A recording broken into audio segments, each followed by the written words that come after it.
What is up guys, welcome back to another video. Today I'm going to teach you how to do a 540 cab on a BMX bike. The things you're going to want to know for this trick are, you're definitely going to want to learn how to 180, you want to know how to fakie, you're going to want to be comfortable with full cabs obviously, because that's like basically just adding another 180 to that. The first step you want to do is you want to get a good 180 and get a good carve just like you would for a full cab. Practice a few full cabs and make sure you get them good.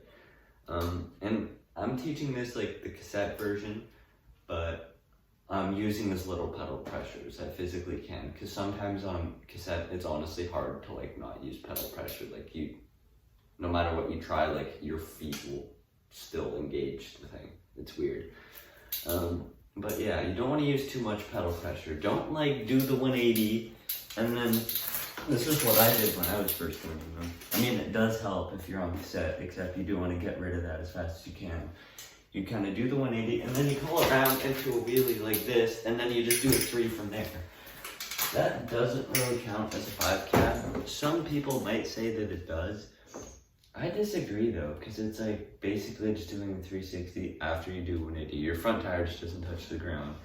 Whereas in really, if you want to do a 5 cab, you want to probably start hopping about when you're here. Like say if I'm rolling back, and I'm on a full cab here. When I'm at like 90 degrees, about to turn to a fakie, then you go. And then you do the full cabs, make sure you're pretty good with them.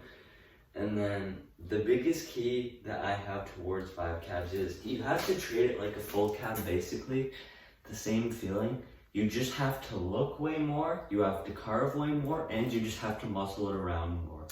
And you want to do this with a decent amount of speed. So this means that you will probably need to go and do a pedal where you type of, you don't use as much pedal pressure, but you still want to get at least two cranks in, maybe one crank. One crank of speed should be enough, one full crank.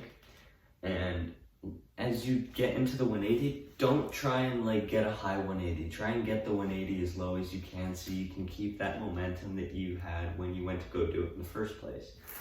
Then, when you do that, you kind of carve, you turn the bars more than you usually would, and then you start looking back. And then you just absolutely yank it. And it's okay if you tap, like if you're doing a 5 cab, you've already done the whole cab, and you're at roughly here, and you touch when you're about to spin just more 90 degrees, that still counts, and that's fair. It's like you're just learning the trick. It is how it is. But yeah, that is basically the keys to this trick. You do need to really look more though, like I can't emphasize that enough. You have to be like practically like looking behind you.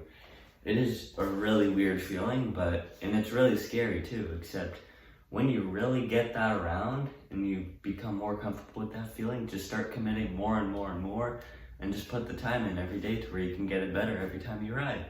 I hope this helps with your 5 cab journey, and yeah, hope you guys enjoyed this video. Have yourselves an amazing day.